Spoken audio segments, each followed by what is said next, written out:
Hello, everyone. Welcome to Reservations. We're your hosts. I'm Rain Whalen. And I'm Jeremy Blair. And, sorry, this is actually the first time an episode comes out in real time. So when we say sorry for getting this episode out late, we actually mean it. Yeah, sorry for getting this episode out late. It'll be up probably tomorrow. Yes. Or today. It'll... You know what? We're recording this on a Wednesday. It'll be out tomorrow, which is a Thursday. So Yes. We're really sorry. That's my fault. Well, I mean, it's not entirely your fault. We did try. We were going to try to record Sunday, but, you know, the weather had other plans. You know, you and Haley also were celebrating another wedding, you know, celebrating another another wedding. thing. Yeah. You know what's so crazy? Before we get into the episode, it's funny that y'all have gone to 2 weddings already. When at my job, I've experienced nothing but soon-to-be divorced people. Amazing. It's insane. Oh, there was a woman there. I mean, sorry, Haley. I'm not going to name... I won't name names. But there was one of the bridesmaids. It's funny you mentioned that. One of the bridesmaids is going through a separation. And her husband? Groomsman. Oh, that must have been an awkward thing looking across. She sat at her table. And let me guess, she complained. Guess how much fun she was. As a barrel of monkeys. Oh yeah, just a barrel of face ripping off monkeys. She's just like buttering the bread, like, and then he did this. She wasn't. She was just a downer. And you're just like, please, more wine. Yeah, it's funny you say that. I drank a lot of wine. You're like, wait, whole bottle. Yeah, just the bottle. Dude, they had some wine that tastes like church wine. That's pretty good. What's church wine? Well, you know, but then again, I'm Catholic. Well, so, I was about to say you grew up Catholic, so I don't know what church wine is. Church wine is the wine they give you at church, and I didn't know it was so simple. I mean, that's an oversimplification of the events, but yes. Church wine. Church wine is wine they give you at church, and it's what they give kids, and on their first communion, which younger than you'd think, and it's pretty good. It's not bad. Like, it's not too sweet, and it's not the dry kind. You're not helping the people who think that. Well, it's because they don't need help. It's because I don't want to help them. They don't, need or want my help, and so. So what you're saying is it's doubt, all the time. Dude, that movie's great. That's a future episode. Doubt. I've always wanted to see it. It's good because I love me some Philip Seymour Hoffman. And we love some play adaptations, so that'll definitely be a future episode. But I already, I will give a little teaser for the end of the episode. I already know my theme for next season. Oh, Christ. My personal theme. Even though the logo probably won't match that. No, of course not. No, and I'll tell you, no, it's not going to. But I'm excited. So yes, and I'll even tease our bonus episode. Yes. So before we get into the movie, everyone, we mentioned it last week. We are nearing the end of season 5. This is Jeremy's last episode, and then we get into the series. Pick. I mean, I'll be. Well, yeah. He's dying after this. No, the last pick for this season. Then we get into the end of series season, which I got to pick this time around, and I'm very excited because I've been really waiting to talk about those movies. And then you surprised me with a bonus episode. Yeah, we'll have a bonus, and I'll tell you in real time at the end of the episode what it's going to be. And yes, and then we will have a new logo for season 6. Hard to believe we've already had 6 seasons of this. Yeah, Facebook tells me, like, hey, a year ago you posted this, and I was like, oh, we were in season 3 a year ago. That's crazy. Yeah, if we followed TV logic, we wouldn't have a new season until the next year started. Yeah, and I don't like that. I enjoy this too much, and I'd be sad. Yeah. So anyway, back to the episode. If you tuned in last week, we are discussing No Country for Old Men, which I tried very desperately to figure out what that meant, and hopefully maybe... and I will tell you what it means. Okay, good. I was hoping you would shine some light on that because... I read that it came from a poem, and I read the bit of the poem that's included, and I was like, that still tells me. So let's jump right in. So if Rain did his job right, you just before our bullshit in the beginning, you listened to the opening narration. If you skipped it or just now tuned in, it's 2 minutes long. So there's 2 minutes of narration, and then we come in. It's the opening narration to the film, which I love. It's one of the reasons I rewatch it so much is because it starts off with this opening narration, which describes the entire theme of the film. So let's break it down. This will explain the title. Okay. Tommy Lee Jones, he's the sheriff, and he is talking about how he got into this business and how it's going, right? Right. How he got to be a lawman. It was his dad. Mm-hmm. And he used to love to talk to what he called the old timers, the guys who had been sheriffs for years and years, or had been in law for years and years and years, and loved to hear their stories and loved to chat with them and, you know, bond with them, right? Mm-hmm. And then we get this story of this guy that he had arrested that killed a 14-year-old girl. And he described that the papers had spun it as a crime of passion. But when he spoke to this gentleman, he said, it wasn't passion. I wanted to kill someone for a long time. And if you'd let me out, I'll do it again. And his character is so shaken by this that he just doesn't understand.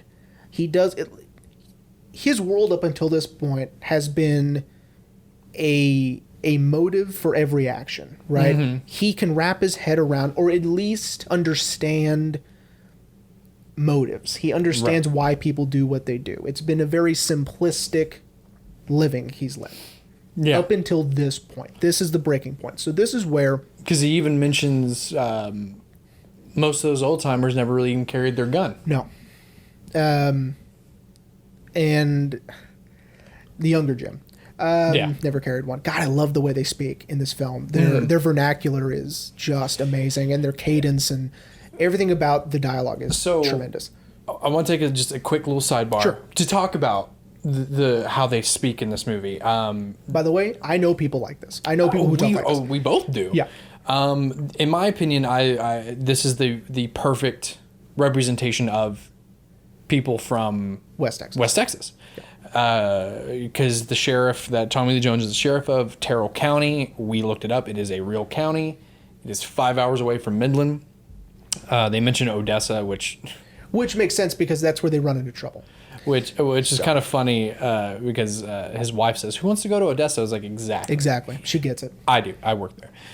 But no, like most films that take place in West Texas, I feel don't represent it properly. The next closest I would say is, you may be mad at me, but it's okay. I don't care. The Iron Orchard. I was going to say Hell or High Water, but Hell or High Water.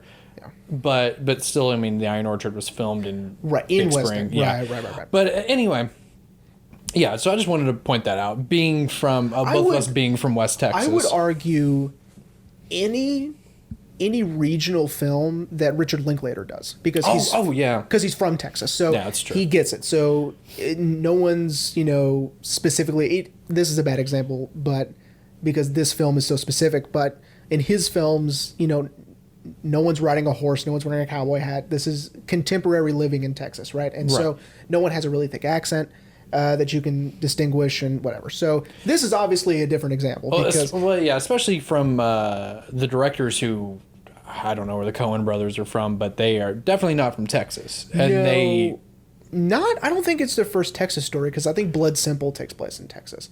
And not for sure. Oh man, I don't remember. I love Blood Simple. Anyway, so I just wanted to give the little shout out that they nailed it with the West Texas vibe. Yes, I completely agree. I know tons of people like this, right? Yes. My dad is kind of like this. His friends, just tons and tons of people. Anyway. So I'm about to blow your mind because here is where the title comes from. He is now, with telling this story of this man who murdered that young girl for fun, almost, that he no longer understands the world he lives in. See, right before you said it, I was like, I think I might have just figured it out. He is now in a country that is not for him. He is now in a world that isn't his.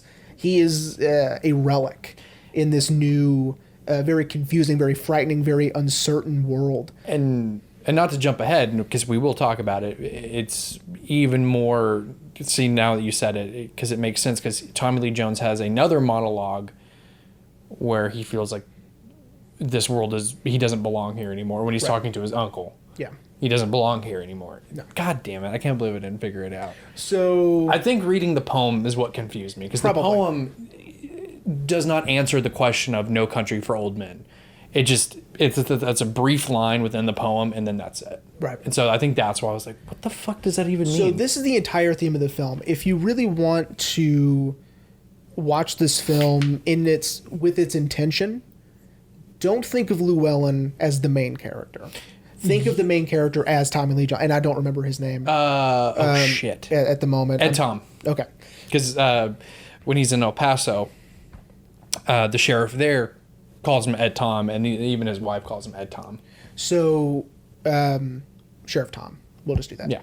So, Sheriff Tom doesn't belong anymore, right? Mm-hmm. He is of a time that is no longer, or he is of a mindset and of a motive of operations that is no longer relevant. Mm-hmm. He can't go on thinking the way he does and survive, right? Because he won't make it, right? So, which leads us into our introduction of our antagonist. Yeah. Maybe the scariest antagonist we've ever talked about. Oh, yeah, man. Because he's almost like, and this is a really dumb example, but it's the only thing that pops in my mind right now is he's almost like the Joker, where we don't know anything about him. I wouldn't say that's a dumb example at all, man. He's there, and he's doing horrible things. Anton Chigurh might not even be his real name. Oh yeah, right? You know, the most we get is in Woody Harrelson's description to Stephen Root, and not even then. That's not even like a backstory. It's just letting us know he's familiar with Anton Chigurh, right? Yeah, that's it. Well, and man, Javier Bardem is amazing. Yeah, I agree. I know you're not a huge fan of these films, but I absolutely loved him in Skyfall. Mm-hmm.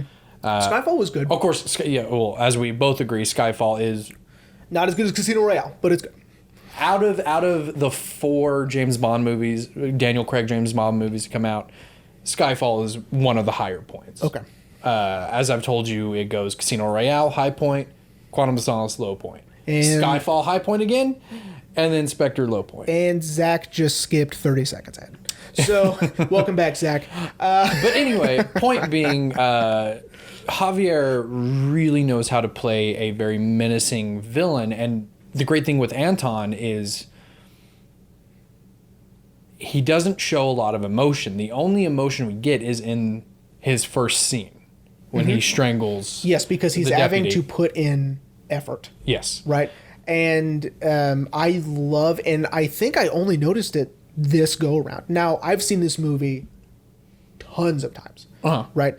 I didn't notice the scuffs weren't there when they started, on the floor, because when he gets to taking off his handcuffs and walking that direction, we see them disappear on the floor, right? And so those scuff marks are just from that altercation, right? Mm-hmm. So I like the visual language of that. I had never noticed it the first time, or the 5th or 10th time. So wait, so you mean like after it's all said and done, he's cleaning his wrist? He's walking.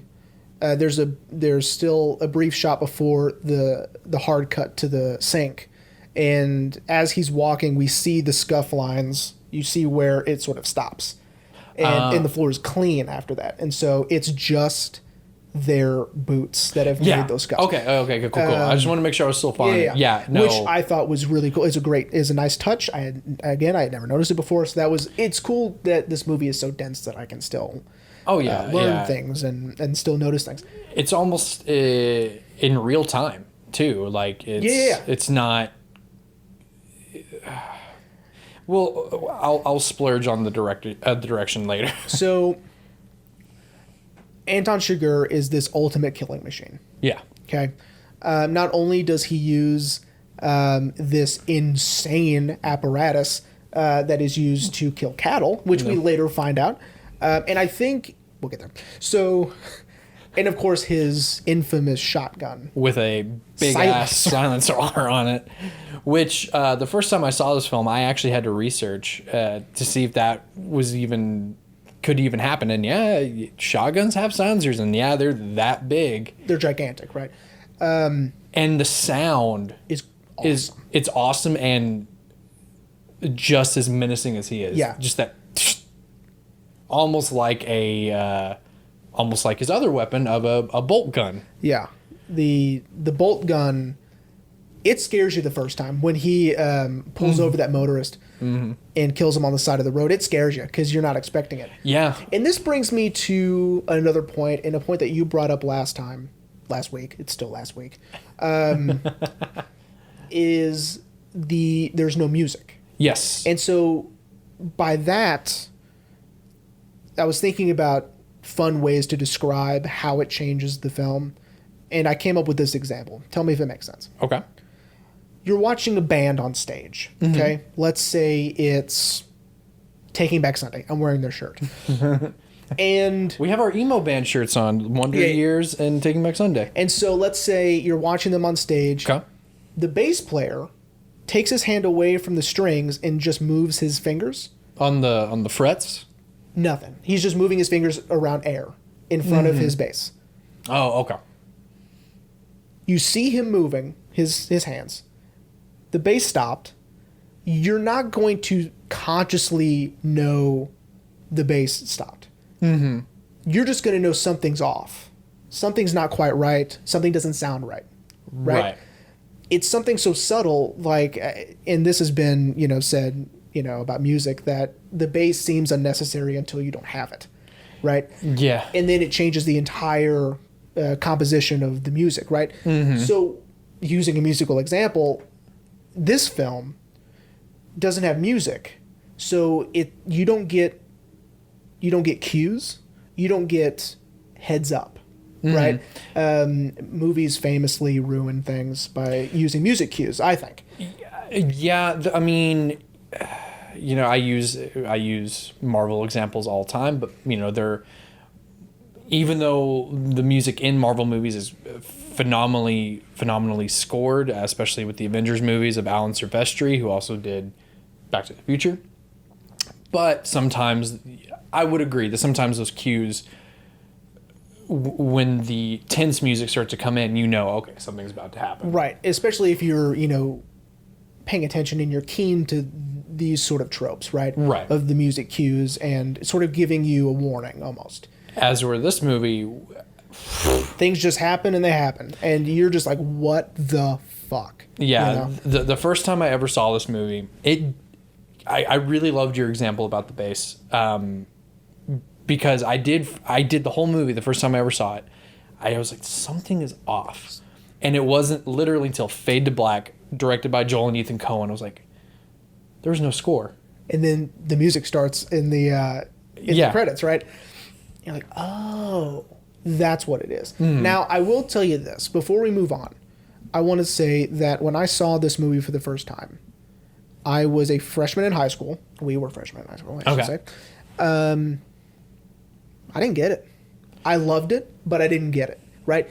I think the reason I'm so drawn to this movie and the reason I love it so much is because through time, through years, I get to piece it together and understand why this movie ended the way it did, why this movie, why the narrative structure went the way it did, right? Why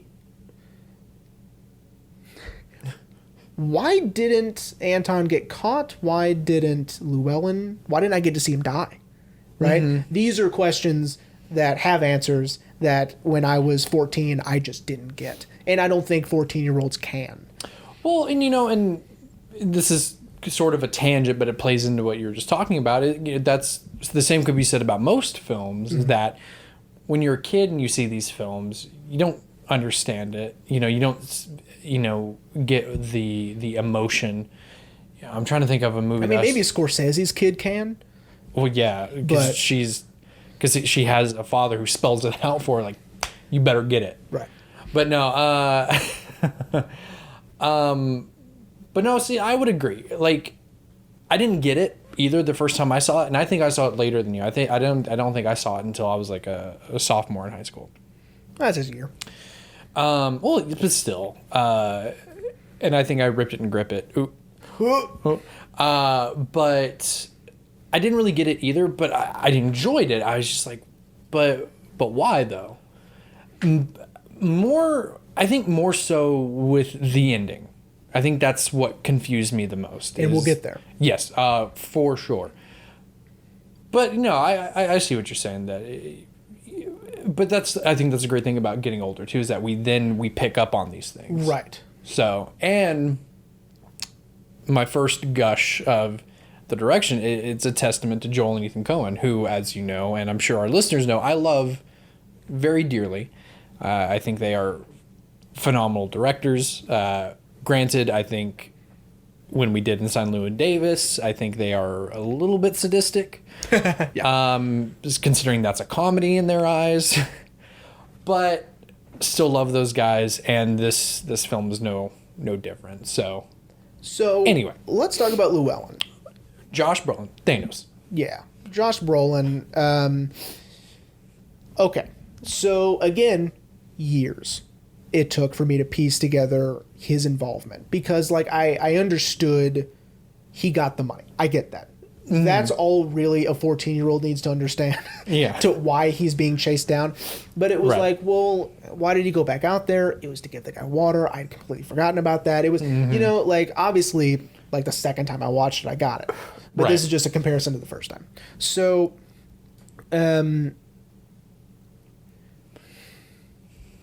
Llewellyn is just at the wrong place at the wrong time. Yeah. And you would also say Llewellyn is... He's a risk taker. Because he took 100%. the money. Well, not only that, but he took everyone's guns, too, which I thought was so badass. Oh, yeah. Because he's a Texan through and through. And that's... Yeah, because most people... Well, let me rephrase. Most well-to-do people would probably have seen that and been like, I'm going to call the authorities. Yeah, peace out. But not Llewellyn. I'm out. Llewellyn goes, oh, is that an Uzi? Cool, I wanted one of those. Yo, are those dead bodies in there? Yeah, I'm going to check that out. I'm going to go stand by me. I'm going to go check that shit out. For fun, I was picking on Haley, and... Sounds so mean when you start it like that. For fun, I was picking on my girlfriend. Because we were watching it together, and when the guy in the car was, I see a la puerta, los lobos, I was like, he said to close... She speaks Spanish. Like, she speaks fluent Spanish. And I go, he said to close the door because of the wolf. She goes, I know. I go, sorry. Which, again, I like that they didn't put subtitles there. Because because that would imply... Well, I'm glad you told me what that meant, because I didn't know what it meant. It meant close the door because of the wolves. And the only one I got was when he was asking for water. Llewellyn said there aren't any wolves. Right. Ain't no lobos. Ain't no wolves.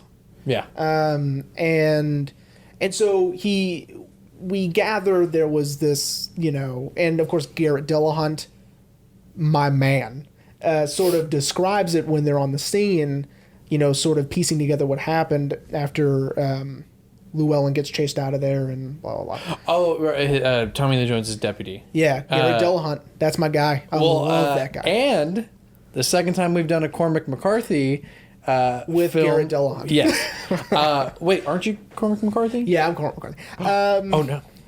Has anyone seen Jeremy Cormac McCarthy and the Burger King in the same room?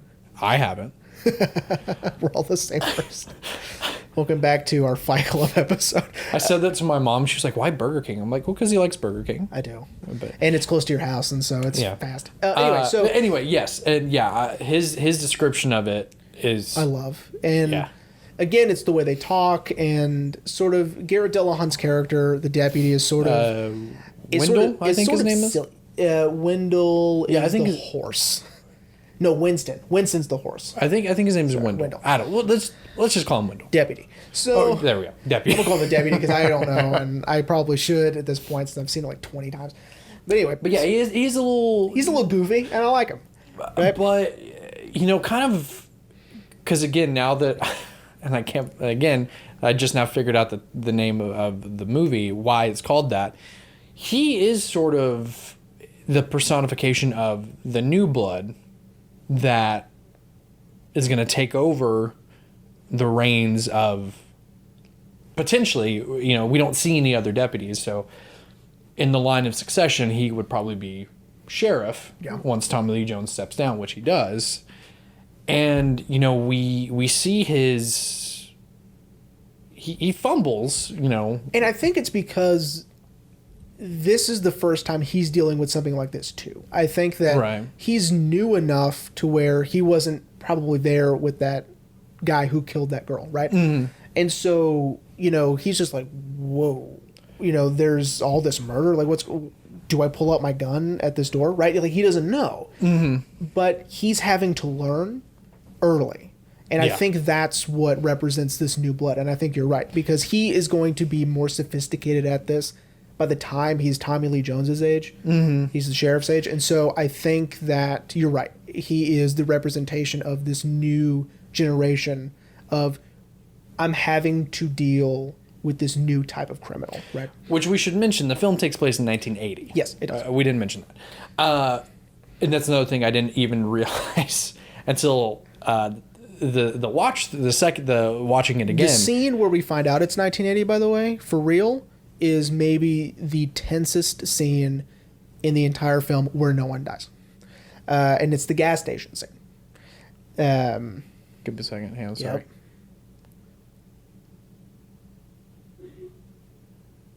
No, I can't have these people listen to nothing. Shh, listen to nothing. No. Hang on. What part are you confused about? The gas station scene. Oh! God, you got it. So anyway, it's widely considered probably the tensest scene in the movie. And some of the best face acting by Javier Bardem. Oh, yeah. No, that's one of my favorite faces he makes in the movie. Because it's so goofy, right? And it's also menacing because he's being sort of playful and goofy. That's terrifying. Oh, and by the way, love this actor. I forgot his name also, but he's been in some stuff I've seen. Yeah. And I think he was in The Sacrament, I think, and that was maybe a Ty West movie or something. I don't know. It doesn't matter. So anyway, I love that scene. And so when he gets the quarter and he said it's 1958, it's been traveling 22 years. You got to do the math, but it's 1980. So without looking it up, they just tell you. I had to look it up. It's like, what does it take? Because the first time I saw it, I knew it wasn't modern, but I was like, when does this take place? Right. Because, as a 15, 16-year-old kid watching this, I'm like, where are the cell phones? Why aren't they, And it doesn't, Anyway, just 1980, they have to do everything old school, which then still, again, maybe I'm reaching, plays into Tommy Lee Jones's, here we are in a new decade, and things have... Maybe. I don't know. Maybe I'm reaching. Here's why the gas station scene is so important. It shows you not only how menacing he can be, but how unpredictable he can be. Mm-hmm. You are convinced this guy's going to die. Oh, yeah. 100%. And you're like, he's gone. I don't even know why the scene is this long.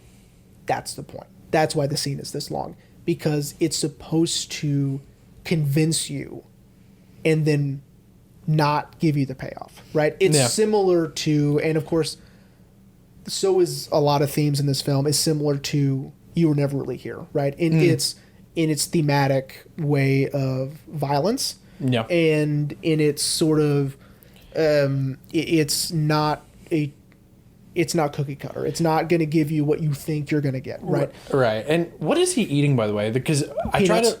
Okay, yeah, I couldn't tell, but how he even eats one at a time. I'm very sensitive to knowing when peanuts are in a movie. Because as we established last week, we almost killed Jeremy with peanut butter. Did everyone enjoy the artwork, by the way, that I made just for that? Stop that. It was good. Anyway, so but yeah, so he's unpredictable, right? So we need to know that we can't trust we can't even trust that he's going to kill everyone he meets because he doesn't. But, and as we learn from Woody Harrelson when he meets with Llewellyn, Anton does have certain principles. And clearly, as the Coens established with that scene at the gas station, one of them is just simple coin toss. He is loyal to the coin toss. He does not waver. He's not going to make up his own rules. If he says, call it, he is going to abide by the rules set in motion. But then on the flip side too, oh my God, we don't know that was good. What would have happened if, right? We don't know. Even if he got it right, does that mean he still would have killed him? Or because I guess we assume if he had gotten it wrong, he was going to die. Yeah, but I still think there's still some unpredictability with that too, because even if he got it right, he could have just killed them. Like, well, you got it right, good for you. Boom. And you think that's going to happen anyway. Yeah, and it doesn't. Yeah, he just leaves, and there's something to that. There's something to, imagining, because it is said, like you said, it is said that he has principles, and he does this more than once. Mm-hmm. So we can infer, we can establish that that's something he doesn't mess around with. He's going to honor the coin toss, especially in his last menacing words to him. Don't put it in your pocket. That's your lucky coin. Because then it'll get mixed up with all the other ones, and it'll just be a coin then. And then he does a silly face. I refer to it as the Shrek face, because Shrek does that to Donkey in the first one. I hope everyone could see that. Oh man! But it is so menacing, because I think I would be scared shitless, especially okay I'll leave it out So let's talk about something that I find fascinating. And it's this trope that's in a few movies, one that we've already talked about in past seasons. And I want you to think back to when Chigurh breaks into Llewellyn's trailer, okay? Yes. And obviously before that, he gets a wonderful West Texas altercation, which... I've seen these altercations. I've been in these altercations. I would say this is pure West Texas. I would say this is probably the only. Maybe for West Texans, in my opinion, it's the only scene with comedy in it. Well, I would say that even Llewellyn gets his at the motel with her, and she's in Hell or High Water also. She's the waitress, where she's like, "What don't you want?" Which she's wonderful. I love her. I think she is the embodiment of West Texas, that actress. I don't know what her name is or if she's ever been in anything else besides those two movies. I love her. I can't get enough. But yeah, no, I found that scene so funny because Anton is just like, where does he work? Because you think, okay, she's not giving it up. Change my tactic. And he doesn't change at all. No. And neither does she. I cannot give you that information, sir. She doesn't call him sir. She's like, I cannot give out the information of our residents. Where does he work? I don't know. I agree with you. Because I've also seen and been in those altercations. And it's just pure. I think it's just the accent and the way they're talking. I just love it. Anyway, so I want you to think back. Okay. He breaks into the trailer. Okay. Llewellyn's not there. Yep. He grabs a drink and he sits down. Now, here's what I want to talk about for a few minutes.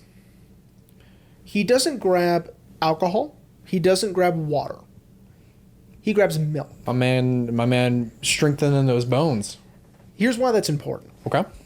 It's been, and I looked some stuff up. I've heard it before, and I just wanted to double check myself on this one so I could talk about it. Is milk in film is significant. It is symbolic.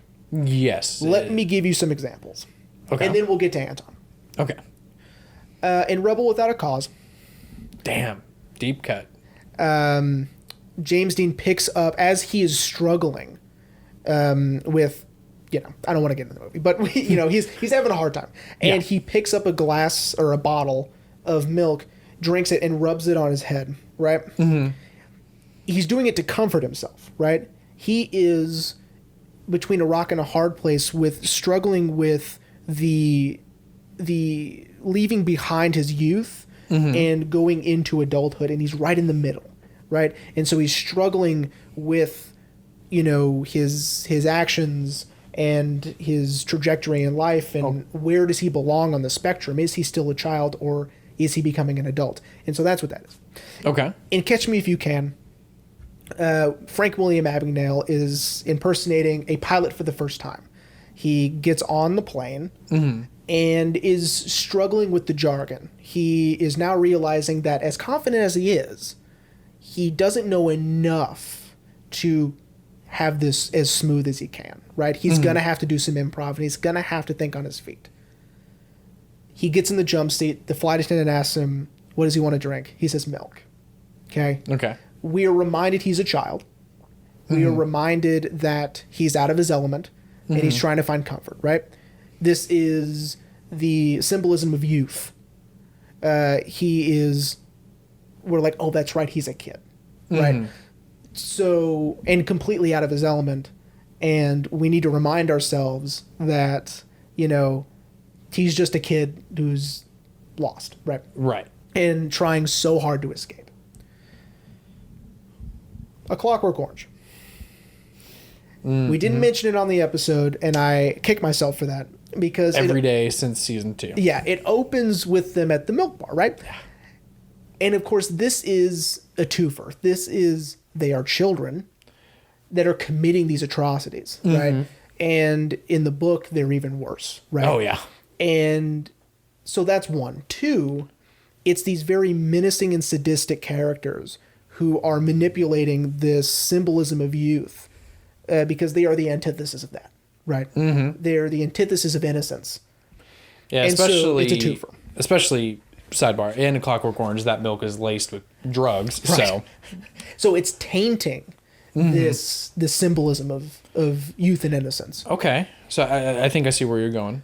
Anton is sitting on this couch, and he's drinking milk. He is using and consuming this symbolism of innocence and youth, and he's the exact opposite. He is asserting his dominance. He is subconsciously and symbolically saying that he has complete autonomy and complete control over the innocent, because he is the antithesis of innocence. He's evil, right? Yeah. Oh, yeah. So I wanted to briefly touch on the symbolism of milk in film, because I think it's fascinating. Well, and shout out to our very first episode. Quentin uses it in Inglourious Bastards when we meet Christoph Waltz for the first time, and Quentin drives that point home with illuminating the light right over the milk. Yeah. Those are just a few examples. There's tons more. I'm sure we could do a whole damn episode on milk in film. Who wants to see us talk about milk in film? Don't even get me started on Mad Max Fury Road, because dude, mother's milk? That's its whole thing. So anyway, anyway, yeah. So when Anton is drinking this milk, it's significant. It's not, the Coen brothers aren't giving him milk for fun. I'm sorry if anyone heard that. I forgot to mute my computer. So they're not giving him milk just because it pops on screen. Which it does. I mean, it is that milk is the whitest milk I've ever seen in my life. But that does make a lot of sense too. And then almost in contrast with Tommy Lee Jones, when they get to the trailer and he pours himself a glass, it's more... It's almost saying, the fact that he pours it into a glass instead of drinking out of the bottle like Anton did, he is, it's almost like a sign of it is a sign of respect for one's property because he's Yeah. like, I don't want to put my lips on your bottle. That's gross. But then it's almost like saying, you may have control over the innocent, but I'm coming after you, right? I have control over you. And so it becomes this cat and mouse. Yeah, I would say the film, not really a sidebar, but I would say the film as a whole is a giant, very deadly game of cat and mouse. Yes. And I think that going into it and watching it for the first time, that's all you think this movie's going to be. Yeah, and it's Not even close. Yeah, especially because then you got a lot of cooks in the kitchen with the introduction of Stephen Root's character and Woody Harrelson's character, with the Mexican cartel also coming back into the play later. Yeah, because and we don't even get they find Llewellyn at the hotel. So we don't even get an explanation of how they did that. Yeah, they do. Yeah, we do. Do we? Yeah. How they find him? Yeah. They were tailing his wife and his mother-in-law. That's right. And they wait until Llewellyn's wife walks off, and they go in. Well, they do help, but they help his mother-in-law, and Man, I thought that was afterward. they're like, yeah. So where are you? Where are you headed? Have sworn that was after. Nope. The hotel. He called her and said, "Meet me in El Paso." Now hold on, I'm talking about Del Rio. Oh. Stephen Root hired him. He gave them a transponder too. Oh, okay.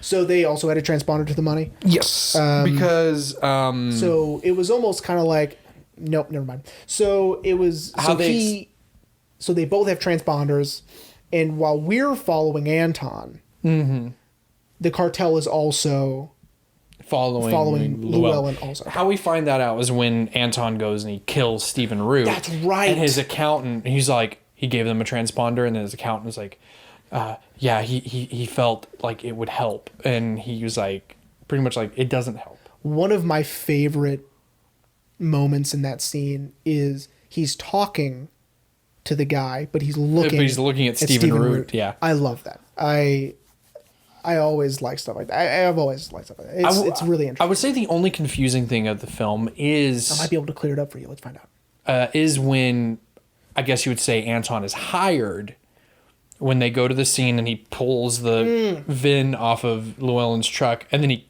kills the guys who seemingly hired him.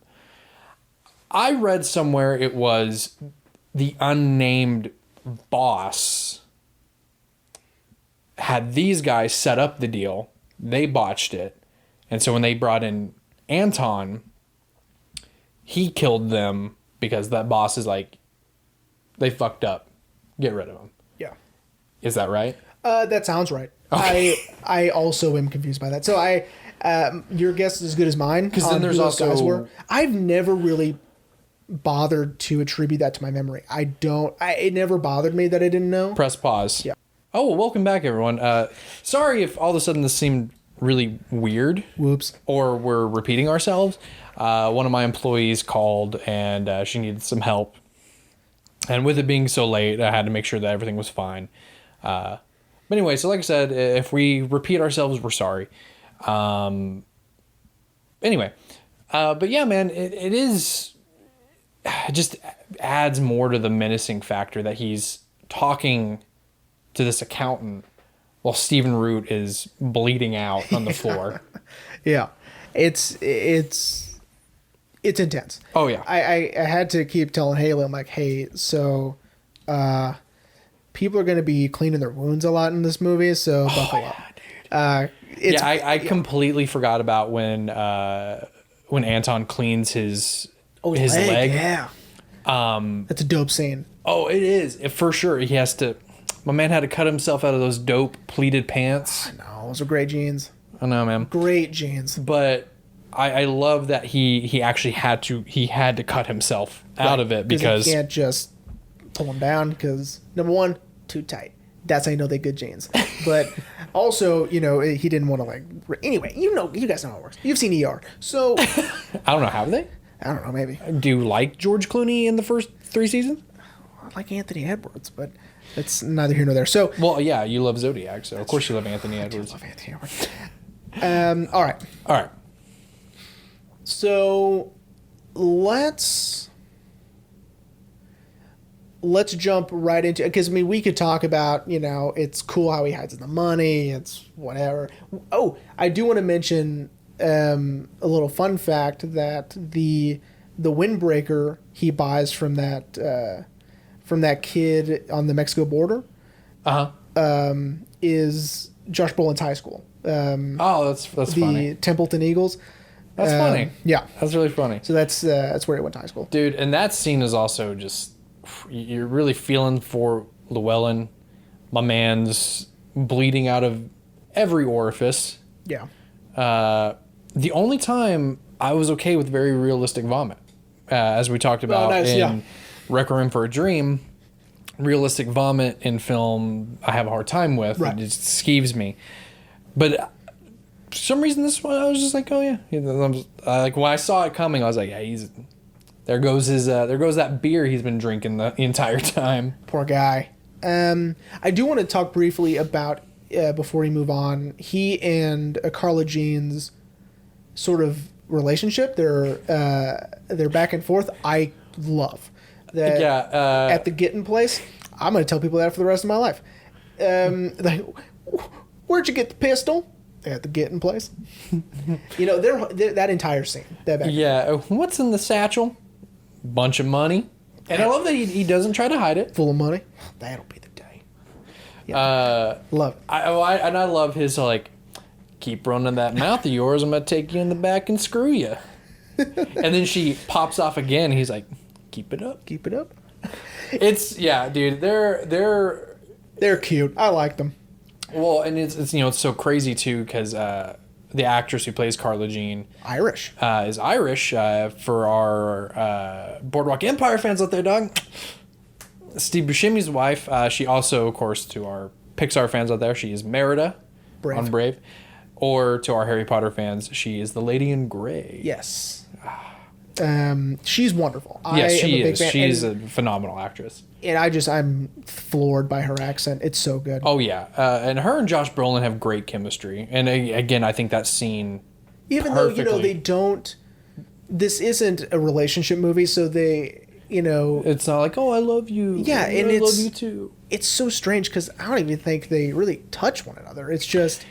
You know what I mean? I think the most when they touch each other, I think it's when he sits down next to her on the couch and their shoulders are touching. Their legs and shoulders are touching. That's it. Because even on the bus when he's sending her to Odessa to see her mom, he's leaning on the back of a chair in the bus. So I mean, one of the great things, again, testament to the Coen brothers, we can tell that they do love and care for each other without them having to vomit it to the audience. Right. Because, she's very worried and he's like, oh, it's all going to be fine. I'm coming back. I promise. Spoiler alert. Spoiler, it's not all fine. Not fine. Especially the ending, having a very ambiguous ending, which I love.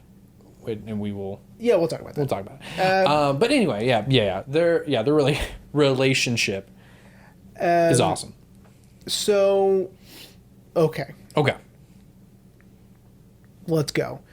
Llewellyn, after, trials and tribulations with boots and clothes and... using his shirt as boots. Yeah, finally getting the money back, right?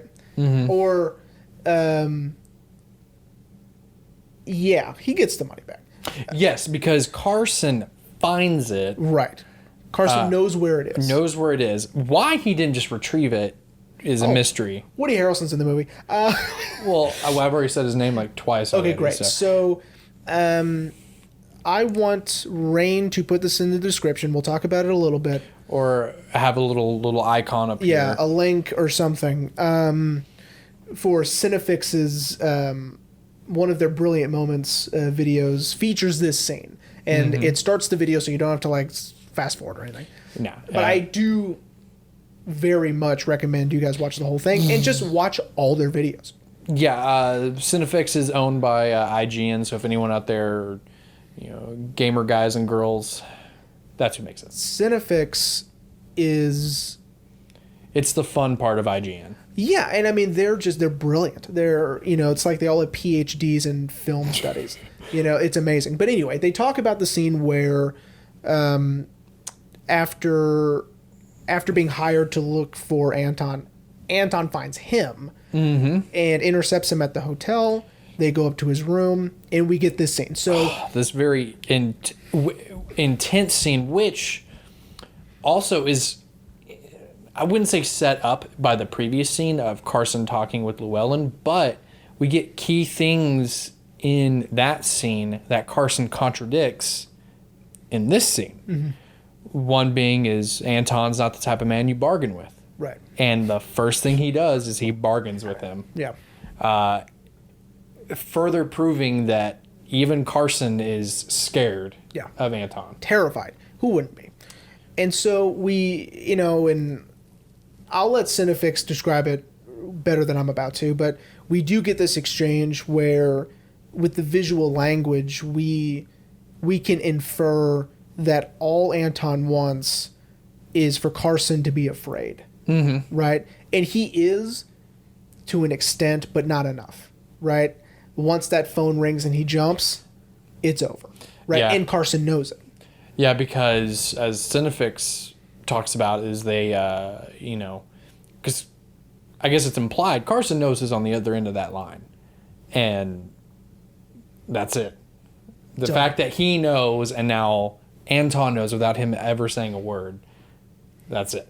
And again, he doesn't want anything from Carson except for him to admit it's over, right? Mm-hmm. That I gotcha. And,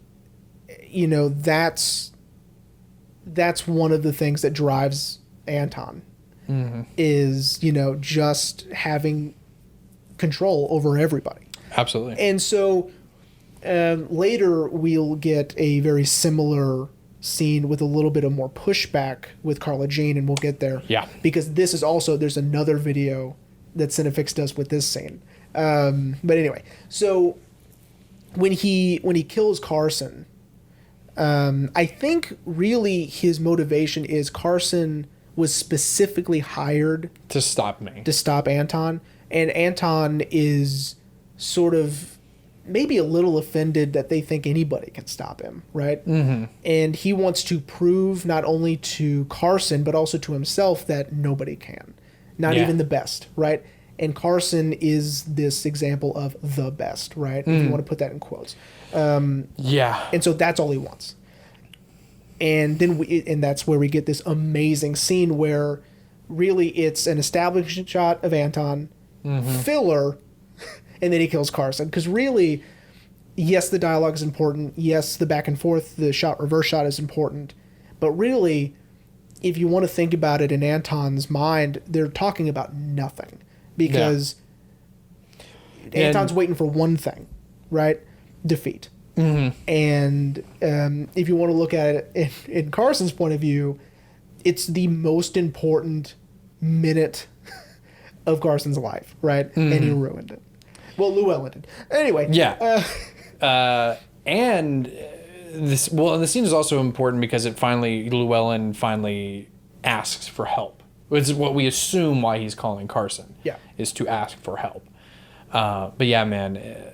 And we don't see Woody Harrelson die. The most we see is his arm kind of shoot up. Yeah, from the recoil. We get a little blood and we get a little chair filling. Yeah. But I really love Anton's response to his Carson there. Not in the sense that you mean. Like, yeah, he's here, but his body's here. Right? Yeah. I love. Okay. Llewellyn dies. So. Yes. Spoiler alert, everyone. Josh Brolin does not make it to the end of the movie. He does not have a happy ending. No, and in a way, neither do we at this point, because we are so used to this type of story that when we get this very strange, we sort of hit a wall where we're like, wait a minute. This movie's about him, right? Mm-hmm. And he dies off screen. Yeah, because we get this... And, we hear the gunshots because we are in the sheriff's car. It's Sheriff Bell, by the way. Oh, you looked it up. Okay. Yeah, I did. So So then why do they call him Ed Tom? That's his first and middle name. Oh, okay. So, when the sheriff is pulling up to go see Llewellyn, Because Carla Jean has asked, like, sit down with him if it's only you. And he's like, I can do that. So he's going in thinking, I'm going to have to save his life. yeah, And he's too late. he is too late, and not in the way he thinks. He's too late because the cartel Caught up with him. and killed. So it's not even Anton. Yeah. So what we think throughout the entire film is it's Anton versus Llewellyn. Mm-hmm. And that's not even how Llewellyn dies. And we don't even see him die. So we don't even get to see that altercation. Mm-hmm. And I think what the film and what the story is trying to imply is that, again, our main character is really Sheriff Bell, right? Yeah. And so this is so unpredictable that in this world is so confusing that once he gets there, it's not at all what he expected. And it's not at all what we expected. And again, it plays to the theme that, this world is chaotic and scary and, unsettling and it's not what we're used to. Yeah. So, Well, and even the lead up to that is something we haven't even seen at all in the movie. Llewellyn is having this exchange with a woman by the pool who's trying to start an affair with him. Yeah. And even though he's flirting back, he's not giving him. And then it's what we think is a fade to white, but it's actually coming down from the clouds to Sheriff Bell's car. And then we hear all the gunshots. The fade, man. Love it. Because, again, that implies the passage of time, right? A hard cut would have almost been like, almost as if it were just an angle change, right? But the fade implies the passage of time, right? That's how fades work in film visual language. Yeah. Llewellyn dies. That's insane. We R.I.P. weren't expecting that, No. right? No, not at all. And so Sheriff informs, which I love, non-verbally to Carla Jean. Takes his hat off and she just... Loses it. Right. Now we get this next scene where he goes back to the hotel room. And the lock is missing. Similar to Llewellyn's trailer. Yes. Right? Because Anton has shot it. Which is across the room. tight. Yeah. To use the bolt gun to pop the lock out. So cool, right? So now we have been... The rug is out from under us already from Llewellyn's death. Yet the audience, in for sure me, was like, okay, put the rug back because Anton's going to kill the sheriff and that's going to be it. Okay? And they... Because that's how these things work. And they lean into that. We see Anton behind the door, and we don't see the gun, but we can kind of see a shotgun, but he's ready. And you're like, oh, don't kill Tommy Lee Jones. But it's inevitable, right? But here's the thing. It doesn't happen. Nope. Right? Again, rug, gone. Yeah. He checks the room. Doesn't see anything, and then that's when he notices the grate on the air conditioner is gone, and he kind of knows, like, he got the money. He got the money. Coolest hiding spot, by the way. Yeah. That's a whole thing. That's an oops I forgot for later. So now we catch up with Carla Jean. Her mom has died. Because she got the cancer. Which Donnie Darko fans out there. Which I love. Yeah. Got the cancer. She's amazing. I've seen her in countless things, and she's wonderful. I love this actress. So, forgot her name. Or never knew it. So anyway, and again, a traditional film would have been Llewellyn, right? It's not. It's her mom. We're done with Llewellyn. Yeah. Right? She goes back to the house, and there's Anton. She knows who he is. Okay? She knows he's the man who's been chasing her husband But I think she realizes that's not the man who killed my husband, right? Right. And then they have this exchange. Mm-hmm. He does the coin flip, but she's not having any of it. She is defiant. Yeah. Which he's not used to. And he's used to people being so afraid that they answer him. And I love what she says to him. You know what you're going to do. The coin doesn't define your decision. Right. You know what you're going to do, regardless of what I say. And then we get this Cinefix-worthy video.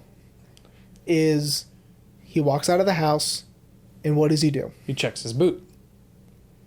Which we get a little implication of why in the Carson scene where he lifts his feet up Because the blood is coming towards him. so he doesn't get it on his boots, right?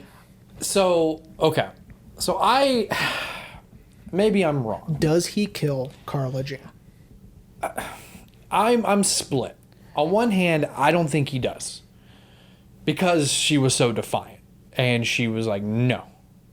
And being a man of principles, finally someone's kind of standing up to him. He was like, okay. Ashley disagrees with me, which I also. I'm going to point this out. My wife read ahead as we're watching the movie, and she was like, oh, Josh Brolin dies and he gets away with it? Okay, well, never mind then. I'm like, well, just watch the movie with me. But she disagrees. She thinks he does. Now, that's why I say I'm torn, because of him checking his boots. He would only do that if he wanted to make sure there was no blood or any evidence on them. Here's another reason why you should think he did. Okay. Is the hard cut to him in his car. Because I was also going to bring that up too. And it's mid-step.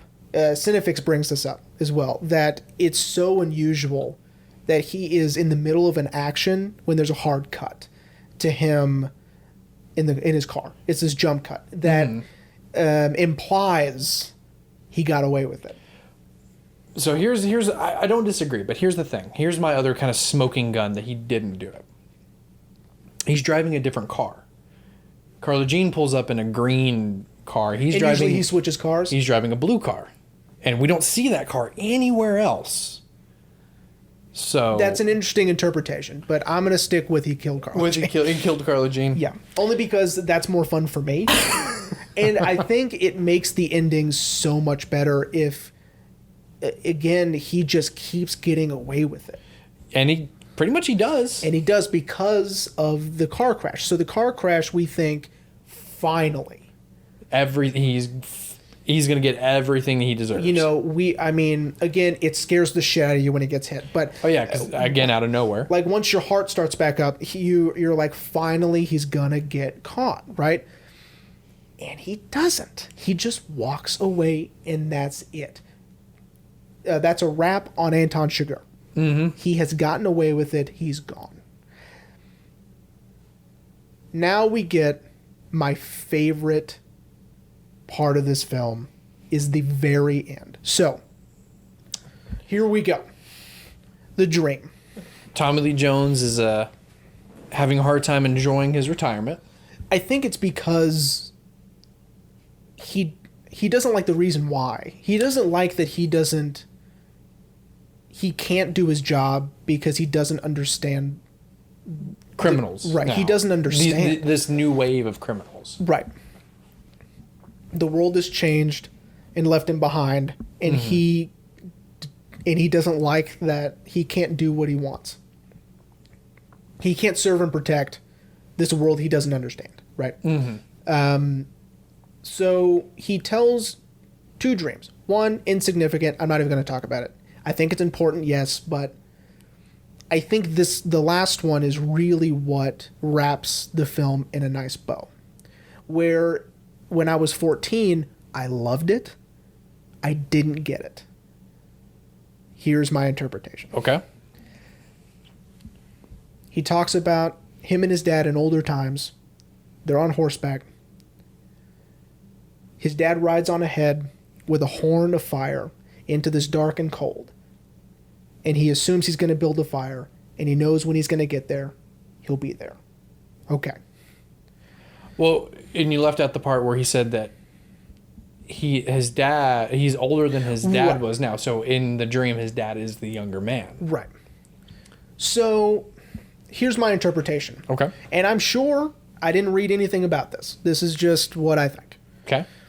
I think that, first off, let's talk about they're in older times. It's one of the first things he says. So he's already putting himself back in a comfortable state of mind. Mm-hmm. He's not in this scary, new, unpredictable world. He's in simpler times, right? Right.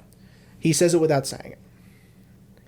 And then his father's there. Someone he finds comfort in, someone that he trusts and that he loves, right? Mm-hmm. And he sees his dad ride on towards uncertainty, the unknown, and in the dark, mm-hmm. right?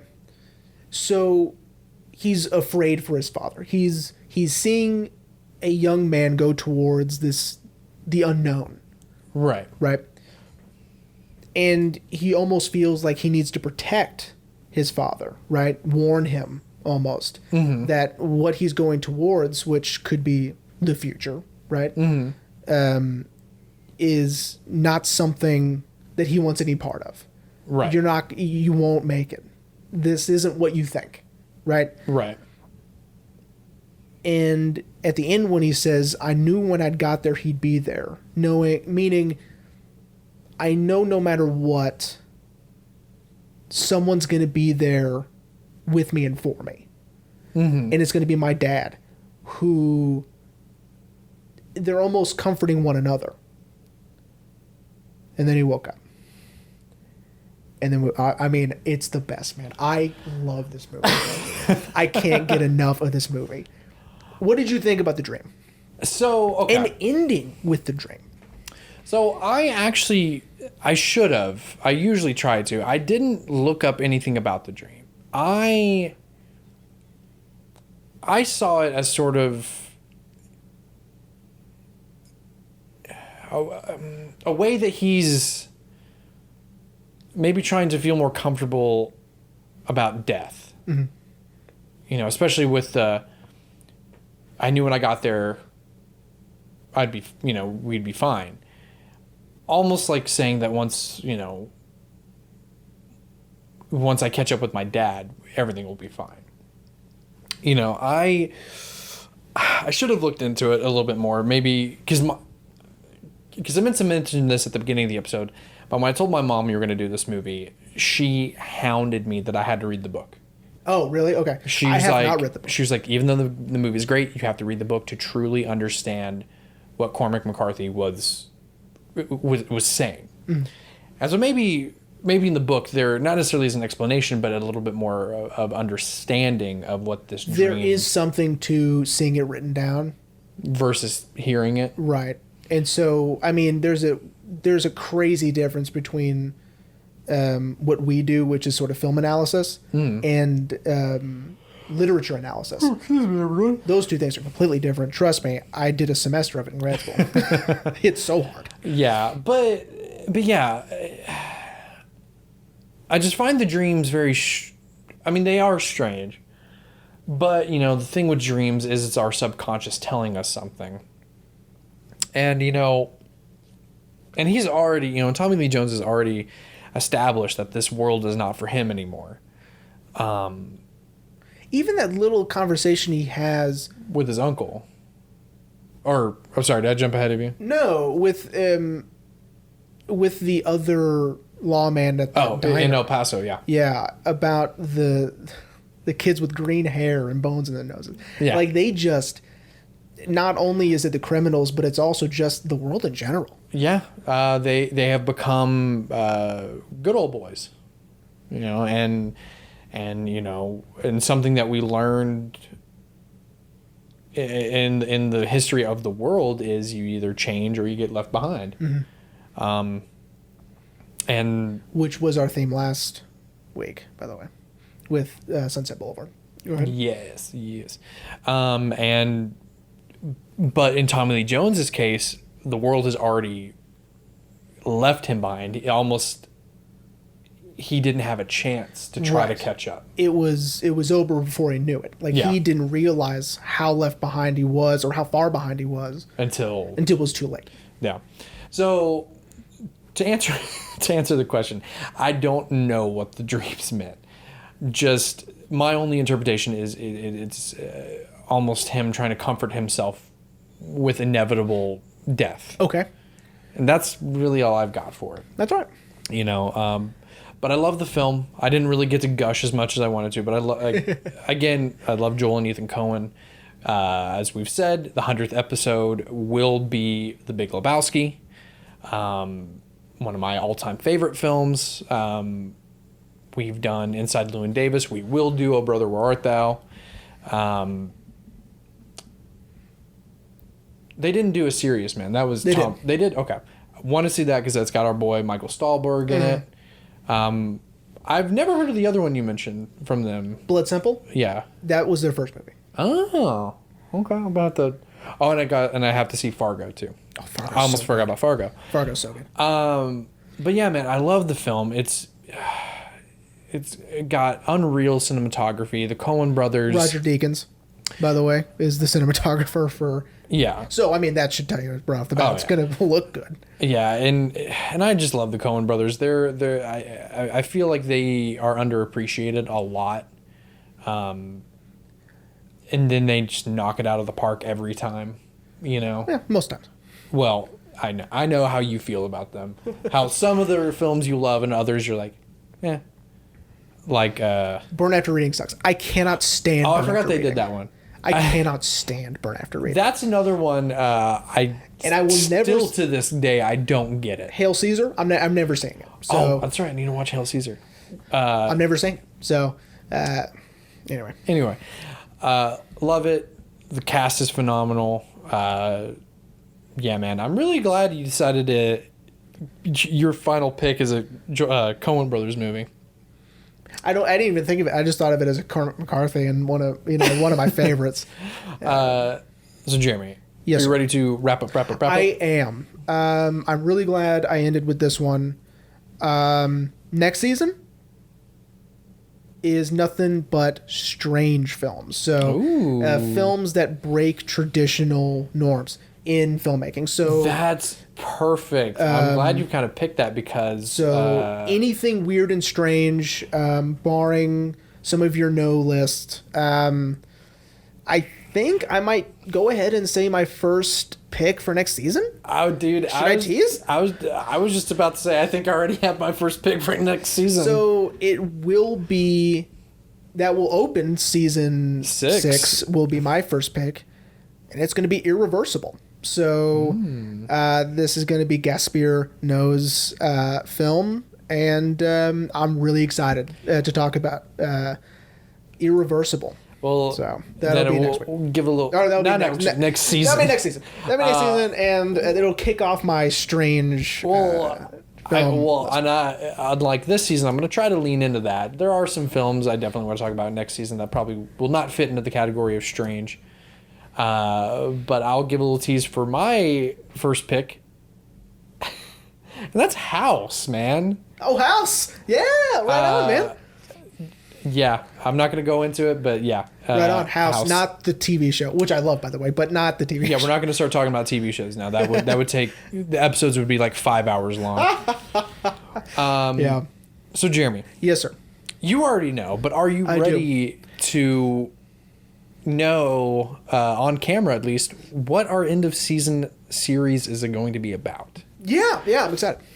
So, as I mentioned at the beginning of this episode, I've always wanted to talk about these films, but I never felt like something when it was the right time to talk about these films. And I don't know, there's something hit me after I picked my Mel Brooks-a-thon back in season 4.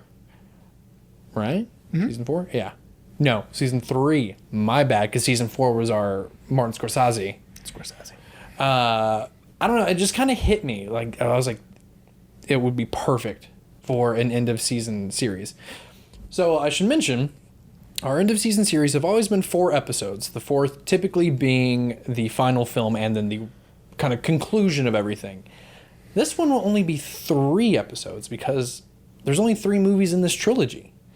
And we will be discussing Edgar Wright's Cornetto trilogy. Now, if anyone doesn't know what that is the 3 films starring Simon Pegg and Nick Frost of Shaun of the Dead, Hot Fuzz, and The World's End. Taking 3 subjects that all these guys love and ramping it up and just adding comedy to it. Of course, I'm sure everyone should know of Shaun of the Dead.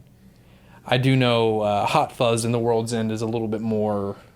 Yeah, those are a little bit more... I have not seen World's End. I had only seen the other 2. A little tease for the season finale. The World's End is the one that they consider the silliest. Okay. That's the one they were like, yeah, that's the silliest of the 3. I disagree. I think Hot Fuzz is the silliest. Is the silliest? Even though they're not making fun of police or anything like that. They are, in their own kind of twisted comedy way, they're honoring the police. But so to start this season, this series, it would, of course, starts with the very first movie of Shaun of the Dead. So Shaun of the Dead will be next week. Next week. Cool. That'll be 2 zombie films in season 5. So Jeremy. Yes, sir. Since my end of season series only has 3 episodes, that means the final episode is this bonus episode. Yes, it's this bonus episode. So, I like when, sort of, like if someone were to like do a show like what we do, and they sort of step back and they sort of talk about something a little different. And so what we are going to discuss is how we got into film in the first place. What makes us love film so much? What sparked this passion and this curiosity? I think it would be a fun conversation to just sit and talk about not just one film in particular, but what started our wanting to do this, our passion. So. That's so funny that you want to do that, because that was sort of the idea of how the podcast was birthed. Was let's just talk about movies, why we like movies. And then the more I had you on, the more it snowballed into let's just deep dive into one movie every episode, which of course we've hit a groove with this now. Yeah. But that'll be nice to kind of take just a bit of a break. Yeah. From everything. No need to do research, watch a movie or whatever. I mean, you can if you want. I mean, but yeah. Nothing's gonna stop you, but I mean, you don't have to. Don't stop me now. Oh my God. Queen.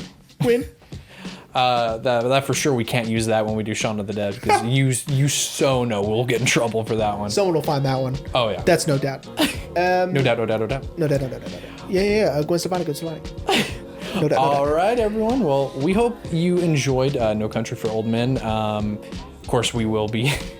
It's kind of funny. I'll see you in the next few days to do Shaun of the Dead. Yes, I'll see you like in 3 days. So hopefully everyone gets a chance to listen and watch and enjoy before we really get into the end of season series, which I'm so excited to talk about. I love those films. I love Edgar Wright. We will do Baby Driver eventually. Now, I do also want to mention that don't touch that dial, because... What are you, Adam West? Yeah. Don't touch that bat dial. Yeah, same bad time, same bat channel. So don't touch that dial, because if Rain did his job right, we will be ending with Tommy Lee Jones's Dream. Yes. Because there is no music in this film, that's why we opened with the narration, and now we're going to close with the Dream. So yes. So again, we hope everyone enjoyed No Country for Old Men. We'll see you next week for our series, The Cornetto Trilogy.